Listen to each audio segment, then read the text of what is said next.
Hello दोस्तों, नमस्ते। स्वागत है आप लोग का हमारे यूट्यूब चैनल हिंदी स्टोरी में। आज हम लोग हमारे गबन उपन्यास के 32 अध्याय कवर करेंगे। इसके पहले के सारे एपिसोड मेरे चैनल पर अपलोड है। तो चलिए बिना लेट किए हुए शुरू करते हैं गबन उपन्यास का अध्याय 32। सोडसी के बाद से जल्पा ने रतन के घर आना जाना कम कर दिया था। केवल एक बार घंटे 2 घंटे में चली आया करती थी। इधर कई दिनों से मुंशी दयानाथ को ज्वार आने लगा था। उन्हें ज्वार में छोड़कर कैसे जाती। मुंशी जी को जरा भी ज्वार आता तो वह बकझक करने लगते थे। कभी गाते, कभी रोते, कभी यमदूतों के सामने नाचते देखते। उनका जी चाहता था कि सारा घर मेरे पास बैठा रहे, संबंधियों को भी भुला लिया जाए, जिसमें वह सबसे अंतिम भेंट कर ले। क्योंकि इस बीमारी से बचने की उन्हें कोई आशा न थी। यमराज स्वयं उनके सामने विमान लिए खड़े थे। जागेश्वरी और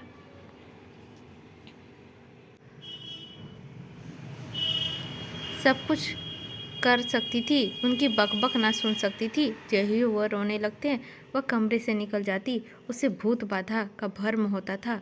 मुंशी जी के कमरे में कई समाचार पत्रों के गाइल थे। यही उन्हें एक व्यवसान था। जल्पा को भी यहाँ बैठे बैठे घबराने लगता तो इन गाइलों को उलट पुलट कर देखने लगती। एक दिन उसने एक पुराने पत्र पर शतरंज का एक नक्शा देखा, जिसे हल कर देने के लिए किसी सज्जन को पुरस्कार भी रखा था। उसे ख्याल आया कि जिस ताक पर रामानाथ की बिखात और मोहरे रखे हुए हैं, उस पर एक किताब में कई नक्शे भी दिए हुए हैं। वह तुरंत दौड़ी और ऊपर गई और वह कॉपी उठा लाई। यह नक्शा उस कॉपी में मौजूद था और नक्शा ही न था, उसका हल भी दिया हुआ था। जल्पा के मन में सहसा यह विचार चमक उठा, इस नक्शे को किसी पत्र में छपवा दूं तो कैसा हो, शायद उनकी निगाह पड़ जाए। यह नक्शा इतना सरल तो नहीं है, आसानी से हल हो जाए। इस नगर में जब कोई उनका आसानी नहीं है तो ऐसे लोगों की संख्या बहुत नहीं हो सकती जो यह नक्शा हल करे सके, सब कुछ भी हो। जब उन्होंने यह नक्शा हल कर लिया तो इसे देखते ही फिर हल कर लेंगे। जो लोग पहली बार देखेंगे उन्हें 2-1 दिन सोचने में लग जाएंगे। मैं लिख दूंगी कि जो सबसे पहले हल करेगा उसे पुरस्कार दिया जाए। जुआ तो है ही, उन्हें रुपए ना मिले तो इतना भी संभव है कि हल करने वालों का नाम भी तो कुछ पता लग जाएगा। कुछ भी ना हो तो रुपए ही तो जाएंगे। 10 रुपए का पुरस्कार रख दूं, पुरस्कार कम होगा तो कोई बड़ा खिलाड़ी इधर ध्यान ना देगा। यह बात भी रामा के हित में की ही होगी। इसे उधेड़ बुन में वह आज रतन से ना मिल सकी। रतन दिन भर तो उन्हीं की राह देखती रही। जब वह शाम को भी ना गई तो उससे रहा ना गया। आज वह पति शोक के बाद पहली बार घर से निकली थी। कहीं रौनक न थी, कहीं जीवन न था, मानो सारा नगर शोक मना रहा है। उसे तेज मोटर चलाने की धुन थी, पर आज वह तांगे से भी कम जा रही थी। एक वृद्धा को सड़क के किनारे बैठे देखकर उसने मोटर रोक दिया और उसे अपने 4 आने दे दिए। कुछ आगे बढ़ी तो 2 कांस्टेबल एक कैदी के लिए जा रहे थे। उसने अपनी मोटर रोककर एक कांस्टेबल को बुलाया और उसे 1 रुपये देकर कहा, इस कैदी को मिठाई खिला देना। कांस्टेबल ने सलाम करके रुपये ले लिया। दिल खुश हुआ, आज किसी भगवान का मुँह देखकर उठा था। जल्पा ने उसे देखते ही कहा, क्षमा करना बहन, आज मैं ना आ सकी। दादाजी को कई दिन से ज्वार आ रहा है। रतन ने तुरंत मुंशी जी के कमरे की ओर कदम बढ़ाया और पूछा, यही है ना? तुमने मुझसे ना कहा? मुंशी जी को ज्वार इस समय कुछ उतरा हुआ था। रतन को देखते ही बोले, बड़ा दुख हुआ देवी जी, मगर यह तो संसार है। आज एक ही बारी है, कल दूसरे की बारी है। यही चल चला लगा हुआ है। अब मैं भी चला नहीं बच सकता। बड़ी प्यास है, जैसे छाती में कोई भट्टी जल रही हो, फूका जाता हूँ। कोई अपना नहीं होता बाई जी, संसार के नाते सब स्वार्थ के नाते हैं। आदमी अकेला हाथ पसारे एक दिन चला जाता है। हाय हाय, लड़का था वह भी हाथ से निकल गया, न जाने कहाँ है, न जाने कहाँ गया। आज होता तो एक पानी देने वाला तो होता।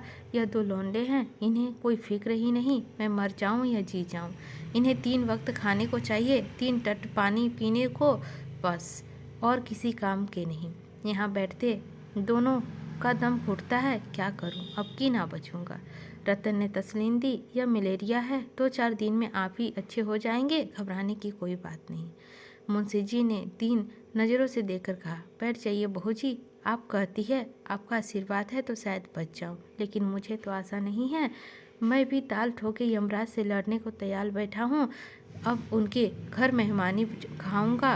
अब कब कहाँ खाते हैं बचा बचा कर, ऐसा ऐसा रगे दूँ कि वह भी याद करे। लोग कहते हैं वहाँ भी आत्माएं इसी तरह रहती है, इसी तरह वहाँ भी कचहरियाँ हैं, हकीम हैं, राजा है, रंक है, व्याख्यान होते हैं, समाचार पत्र छपते हैं, फिर क्या चिंता है। वहाँ भी अमल मद हो जाऊंगा, मज़े से अखबार पढ़ा करूँगा। रतन को ऐसी हंसी छूटी कि वह खड़ी ना रह सकी। मुंशी जी विनोद के भाव से वे बातें नहीं कर रहे थे, उनके चेहरे पर गंभीर विचार की रेखा थी। आज 1.5-2 महीने के बाद रतन हंसी और वह असामाजिक हंसी को छिपाने के लिए कमरे से निकल गई। उनके साथ ही जल्पा भी बाहर आ गई। रतन ने अपराधियों नज़र से उसकी ओर देखकर कहा, दादाजी के मन में क्या समझा होगा, सोचते होंगे मैं तो जान से मर रहा हूँ और इसे हंसी सुस्ती है, अब वह वहाँ ना जाऊंगी। नहीं, ऐसी ही कोई बात फिर कहेंगे तो मैं बिना हंसे ना रहूँगी। देखो तो आज कितनी बेमौके हंसी आई है। वह अपने मन को इस उलझता के लिए थितकारने लगी। जल्पा ने उसके मन का भाव ताड़कर कहा, मुझे भी अवसर इन्हीं बातों पर हंसी आ जाती है बहन। इस वक्त तो इनका ज्वार कुछ हल्का है, अब जोर से ज्वार होता तब तो यह भी अपने उल चुलूल बकने लगते हैं। उस वक्त हंसी रोकनी मुश्किल हो जाती है। आज सवेरे कहने लगे, मेरा पेट भग गया है, मेरा पेट भग गया है, हो गया है, मेरा पेट भग हो गया, मेरा पेट भग हो गया। उसकी रट लगा दी। इसका आशय था मैं ना समझ सकी, ना अम्मा समझ सकी, पर वह बराबर रटे जाते थे। पेट भग हो गया, पेट भग हो गया। आओ कमरे में चले। रतन मेरे साथ ना चलोगी? जल्पा, आज तो ना चल सकेंगे बहन, कल आऊँगी। कह नहीं सकती, दादाजी का कुछ हल्का रहा तो आऊँगी। नहीं भाई, ज़रूर आना, तुमसे एक सलाह करनी है। क्या सलाह? मुन्नी कहती है यहाँ अब रहकर क्या करना है, घर चलो, बंगले को बेच देने की को कहते हैं। जल्पा ने एकाएक ठिठक कर उसका हाथ पकड़ लिया और बोली, यह तो तुमने बुरी खबर सुनाई बहन। मुझे ये दशा में तुम छोड़कर चली जाओगी, मैं न जाने दूंगी। मुन्नी से कह दो बंगला बेच दो, मगर जब तक उनका कुछ पता न चल जाएगा मैं तुम्हें ना छोड़ूंगी। तुम कल एक हफ्ते बाहर रही, मुझे एक पल बाहर हो गया। मैं न जानती थी कि मुझे तुमसे इतना प्रेम हो गया है। अब तो शायद मैं मर ही जाऊं। नहीं बहन, तुम्हारे पैरों पड़ती हूँ, अभी जाने का नाम ना लेना। रतन की अभी आंखें भर आई, बोली, मुझसे भी वहाँ ना रहा जाएगा, सच कहती हूँ। मैं तो कह दूँगी मुझे नहीं जाना है। जल्पा उनका हाथ पकड़े हुए ऊपर अपने कमरे में ले गई और उससे उनके गले में हाथ डालकर बोली, कसम खाओ कि मुझे छोड़कर ना जाओगी। रतन ने उसे अखबार को लेकर कहा, लो कसम खाती हूँ ना जाऊँगी, चाहे इधर से उधर हो जाए। मेरे लिए वहाँ क्या रखा है, बंगला भी क्यों बेचूं? 200-250 मकानों का किराया है, हम दोनों का गुजर के लिए काफ़ी है। मैं आज ही मुन्नी से कह दूँगी मैं न जाऊँगी। सहसा फर्श पर शतरंज के बोहने के नक्शे देखकर उसने पूछा, यह शतरंज किसके साथ खेल रही थी? जल्पा ने शतरंज के नक्शे पर अपने भाग्य पर पासा फेंकने की जो बात सोची थी वह सब उसने कह सुनाया। मन में डर रही थी कि यह कहीं इस प्रस्ताव को व्यर्थ ना समझे, पागलपन ना ख्याल करे। लेकिन रतन सुनते ही भाग हो गई। बोली, 10 रुपये तो बहुत कम पुरस्कार है, 50 रुपये कर दो, रुपये मैं देती हूँ। जल्पा ने शंका की, लेकिन इतने पुरस्कार के लोभ से कहीं अच्छे शतरंजबाजों ने मैदान में कदम रखा तो? रतन ने दृढ़ता से कहा, कोई हर्ज नहीं, बाबूजी की निगाह पड़ गई तो वह उसे ज़रूर हर कर लेंगे और मुझे आशा है सबसे पहले उन्हीं का नाम आवेगा। कुछ ना होगा तो पता तो लग जाएगा, अखबार में दफ्तर में तो उनका पता आ ही जाएगा। तुमने बहुत अच्छा उपाय सोचकर निकाला है, मेरा मन कहता है उनका अच्छा फल होगा। मैं अब मन से प्रेरणा की कायल हो गई हूँ। जब मैं इन्हें लेकर कलकत्ता चली थी उस वक्त मेरा मन कह रहा था यहाँ जाना अच्छा ना होगा। जलपा, तो तुम्हें आशा है पूरी? मैं कल सवेरे रुपए लेकर आऊँगी। तो मैं आज खत लिख रखूँगी, किसके पास भेजूँ? वहाँ का कोई प्रसिद्ध पत्र होना चाहिए। वहाँ तो प्रजामित्र की बड़ी चर्चा थी। पुस्तकालयों में अक्सर लोग उसी को पढ़ते नजर आते थे। तो प्रजामित्र ही को लिखूंगी। लेकिन रुपए हड़प कर जाए तो नक्शा ना छापे तो क्या होगा? 50 रुपए तो ही ले जाएंगे। दमड़ी का हड्डियाँ खोकर कुत्तों की जात की पहचान ली जाएगी। लेकिन ऐसा हो नहीं सकता। तो लोग देश हित के लिए जेल जाते हैं, तरह तरह के धोंस सहते हैं। वे इतने नीच नहीं हो सकते।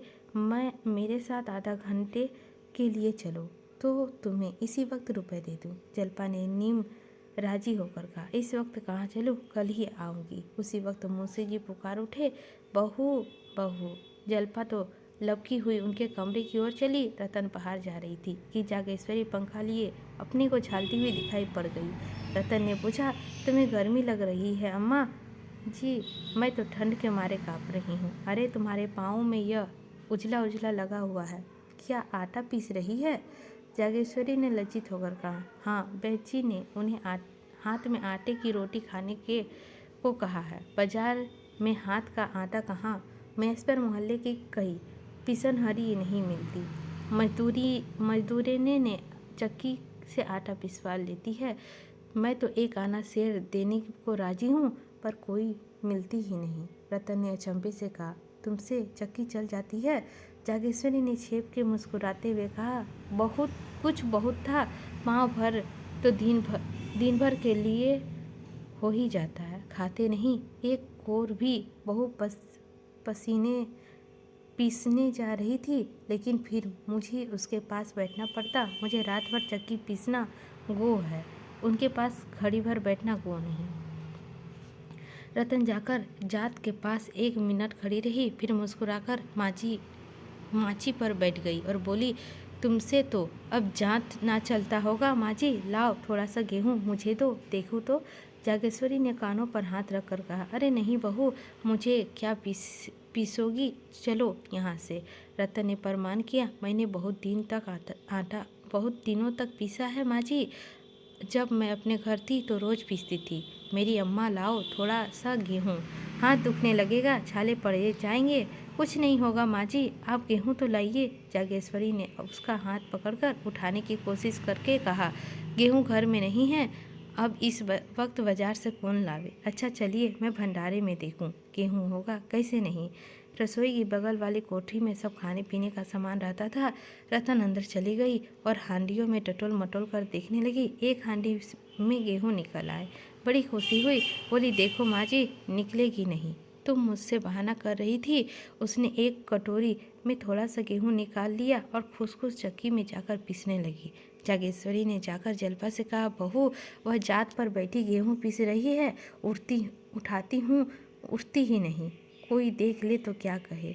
जलपा ने मुंशी जी के कमरे से निकलकर सास की घबराहट का आनंद उठाने के लिए कहा, यह तुमने क्या गजब किया अम्मा जी, सचमुच कोई देख ले तो नाक ही कट जाए। चलिए जरा देखूं। जागेश्वरी ने विवशता कर कहा, क्या करूं, मैं तो समझा कि हार गई, मानती ही नहीं।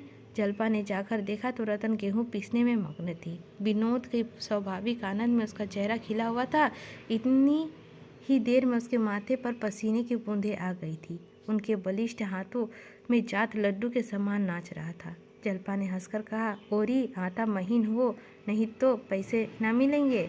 रतन ने सुनाई ना दिया, बहरों की भांति अनिश्चित भाव से मुस्कुराई। जलपा ने और जोर से कहा, आटा खूब महीन पीसना, नहीं पैसे ना पाएगी। रतन ने हंसकर कहा, जितना महीन कहिए उतना महीन पीस दूँ बहू जी, पिसाई अच्छी मिलनी चाहिए। जलपा, मोले शेर। रतन, मोले शेर सही।